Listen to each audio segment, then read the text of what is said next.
Kebijaksanaan hidup. Kisah dua ekor kepiting. Kepiting adalah binatang yang punya 2 capit dan 8 kaki. Mereka bertahan hidup dengan mencari makan di tengah lumpur. Suatu hari, 2 ekor kepiting turun ke dalam sebuah kubangan lumpur untuk mencari makan. Setelah makan kenyang, mereka berdua ingin keluar dari kubangan. Tetapi karena iri, serakah, dan egois, kedua ekor kepiting ini saling tidak mau mengalah, sehingga keduanya tidak dapat keluar dari kubangan lumpur tersebut. Kepiting pertama saat ingin memanjat naik, yang kedua menghadang. Kedua-duanya sama-sama jatuh lagi. Waktu kepiting kedua ingin mencoba naik, kepiting pertama menahan.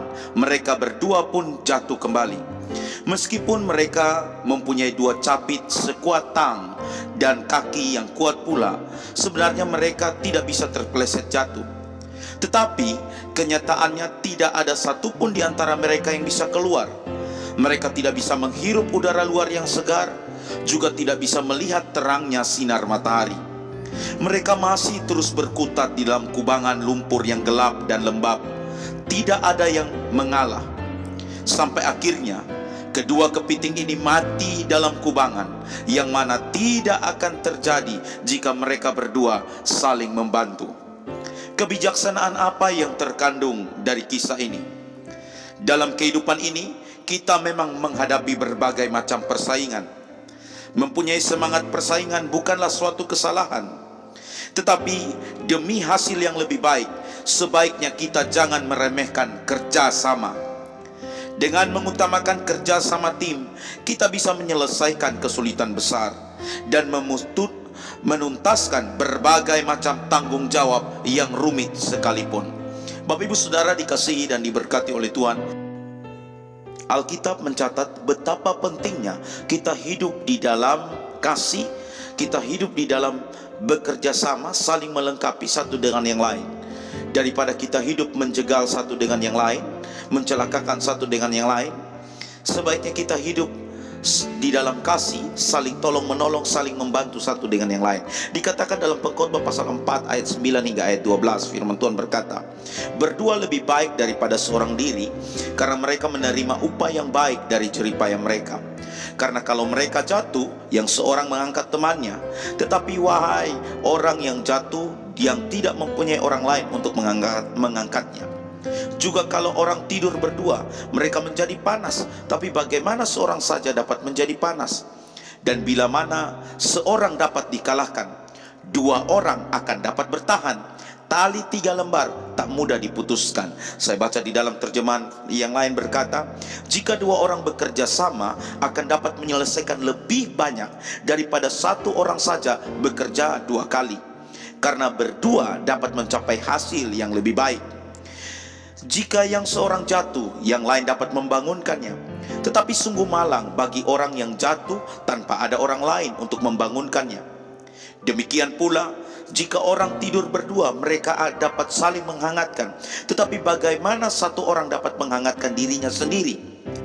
Orang yang berjalan seorang diri mudah diserang dan dikalahkan. Tetapi 2 orang akan dapat bertahan dan mengalahkan lawan.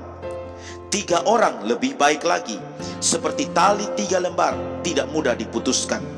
Bapak Ibu Saudara dikasihi dan diberkati oleh Tuhan, di dalam terjemahan lain juga berkata demikian, "Warga memberi kekuatan. 2 orang lebih baik daripada seorang diri. Apabila 2 orang bekerja sama, mereka akan mendapat lebih banyak dari pekerjaannya. Jika 1 orang jatuh, yang lain dapat menolongnya. Orang yang sendirian, jika ia jatuh, tidak ada yang menolongnya. Jika 2 orang tidur bersama, mereka akan menjadi hangat. Orang yang tidur sendirian tidak menjadi hangat.